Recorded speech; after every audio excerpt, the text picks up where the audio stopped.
আপনি কি কখনো ভেবে দেখেছেন যে বাবা-মা দিন-রাত কষ্ট করে শুধু একটা স্বপ্ন নিয়ে বেঁচে আছেন। তাদের সন্তান যেন তাদের আশা পূরণ করে। কিন্তু অনেক সন্তান বাবা-মায়ের ইচ্ছা না মেনে শুধু নিজের স্বপ্নের পিছনে ছুটে চলে যাচ্ছে। এখন প্রশ্ন হলো, এটা কি ঠিক? নমস্কার বন্ধুরা, আমার নাম শুভ সিং। নিশ্চয়ই বুঝতে পেরে গেছেন টাইটেল থাম্বনেল দেখে আজকে আমরা কি বিষয় নিয়ে কথা বলব। হ্যাঁ, আমরা সেই সব সন্তান, সেই সব ছেলেদের নিয়ে কথা বলব যারা বাবা-মায়ের স্বপ্নের কথা ভাবে না। নিজের স্বপ্নের কথা ভাবে, নিজের মন মর্জি মতো কাজ করে। কিন্তু এখানে আমাদের ভাবা দরকার যে আমাদেরকে যে গাইড দিচ্ছে, যে সাজেশন দিয়ে তিনি কে? সে হচ্ছে মা-বাবা। তো ভিডিও শুরু করার আগে ছোট্ট রিকোয়েস্ট, নতুন এসে থাকলে ভিডিওটি সাবস্ক্রাইব করে পাশে থাকবেন। একটা লাইক করে ভালো কমেন্ট করে দিবেন। চলুন শুরু করি। দেখুন বন্ধুরা, হয়তো তোমার মনে একটা ইচ্ছা আছে, তোমার মনে একটা প্রশ্ন আছে যে সবার মনে একটা স্বপ্ন থাকে যে আমি এই করব, এই লাইনে যাব, আমি এইভাবে উন্নতি করব।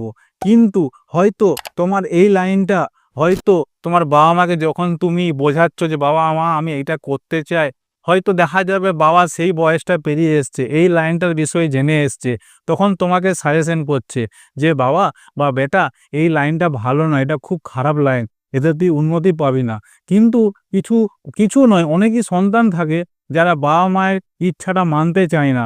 যে না তোমরা ভুল বলছো, আমি ঠিক, আমি এই লাইনেই যাবো। কিন্তু একটা কথা মনে রাখবে, বাবার মা দেওয়া সাজেশন কোনোদিনও ভুল পথ নয়। সবসময় মনে রাখবে তুমি যে পথ বেছে নিবে সেই পথটা হয়তো ভয়ঙ্কর হতে পারে, কিন্তু বাবা-মায়ের পথ কোনোদিনও ভুল হতে পারে না। হয়তো তোমাকে এটা ভাবা দরকার যে বাবা-মা ত্যাগ করেছে কত কিছু, রাত দিন কষ্ট করে তোমাকে তার নিজের স্বপ্নটা তোমার মধ্যে দেখেছে। তাই তোমাকে ভাবা দরকার যে না, বাবা-মা যখন বলছে যে এই লাইনটা ভালো না, তাহলে আমি এই লাইনে যাব না। এটা সবসময় সব সন্তানদেরকে এটা জানা দরকার, বোঝা দরকার। বাবা-মা চায় অন্যরকম, কিন্তু ছেলে চায় অন্যরকম। কিন্তু ছেলে যদি নিজের স্বপ্নই করে সেটাই হচ্ছে তার আসল খুশি। আর ছেলের সেই খুশি দেখেই হবে বাবা-মায়ের আলোকিত খুশি। আর আমাদের এইটা একটা এমন পথ বেছে নেওয়া দরকার যেখানে নিজের স্বপ্ন আর বাবা-মায়ের আশা দুটাই যেন পূর্ণ হয়। সেই সব সন্তানের কাছে আমার রিকোয়েস্ট। কারণ যখন দুটো স্বপ্ন এক জায়গায় আসবে তখনই হবে তোমার আসল আলোকিত সম্পদ। তো জীবনে কখনো হাল ছেড়ো না। আবার দেখা হবে কোনো পরের ভালো ভিডিও টপিকে। আজকের জন্য ধন্যবাদ।